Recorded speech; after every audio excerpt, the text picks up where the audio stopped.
Hello, I am Jeff Hajek. I'm the owner and founder of Action, and welcome to the Ramblings of a Continuous Improvement Coach podcast, or vlog, however you want to call it.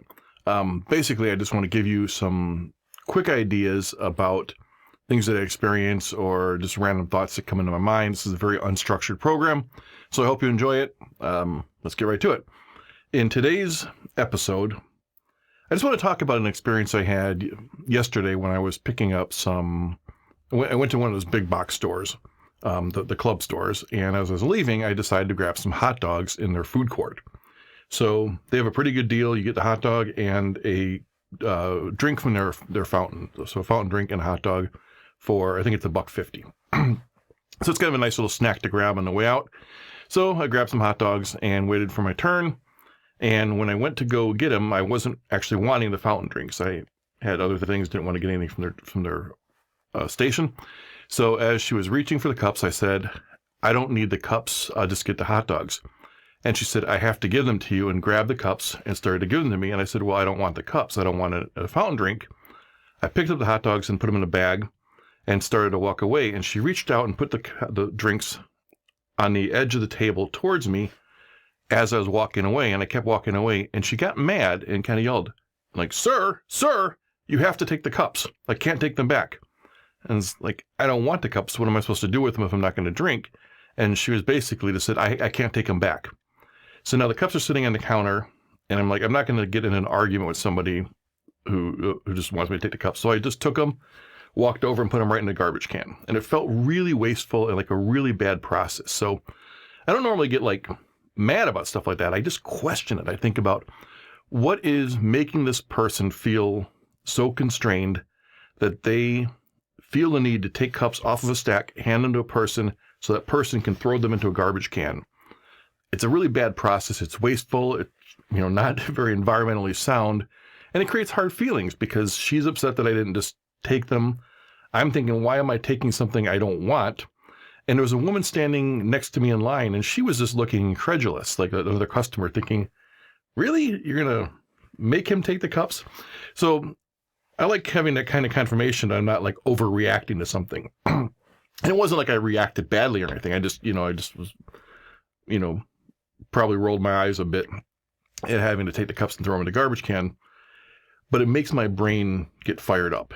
And I started thinking, what is it behind the scenes that made this person feel that they couldn't have any autonomy or any ability to adjust this very rigid process, and that they had to reach out and put them over there, even though I said I don't want them. And then they had to make me get them rather than just taking them and throwing them in the garbage themselves. So there's a whole bunch of stuff that was probably going on there. There's probably a manager put together a really strict process. The person probably at one point or another had gotten reprimanded. My guess is they put the cups out on a counter, and then the person walked away and they took the cups back and tried to give them to somebody else, or somebody had handed them back to them. And there was a different situation, but in their mind, they're like, I don't want to get yelled at again. I'm just going to be safe and say, I won't touch the cups. If I make the customer take them. So somehow the poor relationship that the person had with the boss and the system that was very rigid made them do this. So the kind of the learning point here is to really think about the processes as you put them in place. Are they flexible enough?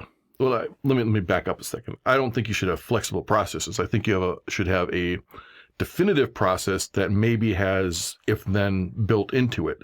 So it's not like flexible if you have a defined path you take in different situations. It's a very firm, very well thought out process that should be able to handle these special situations.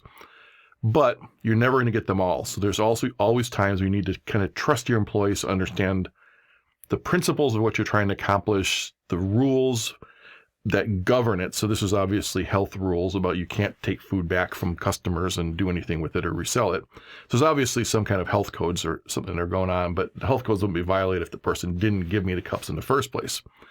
So who knows why they felt the urge to hand me the cups. But you should be able, as an employee, to question processes that don't make sense. And as a manager, you should encourage your team to question those processes. So if that person, if it happened at a night at the end of the day, they should be saying, hey, I had this experience. The customer didn't want a cup. What do I do in those situations? And then you fix the process. So that's kind of what I talked about. You don't want to have flexible processes. You want to have firm processes that can be changed. So you follow the process you have all the time.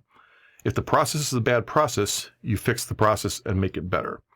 So just kind of in this, put the employee in a bad situation. So they're going to go home from work feeling like, not because of my experience with them, because I just kind of did what they told me to, even though I didn't do it I questioned it.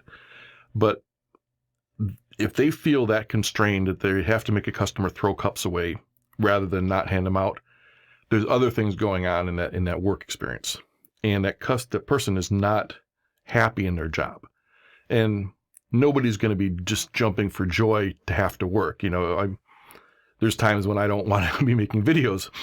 But if I have to make videos to make a living, I have a great job in that respect, is that if you have to work, I love doing what I do. I go in and, being self-employed, I have to make good processes or I don't get enough work done, or I don't get enough, I can't produce my new content. I can't do my production work to sell my Lego kits that I sell and all that kind of thing.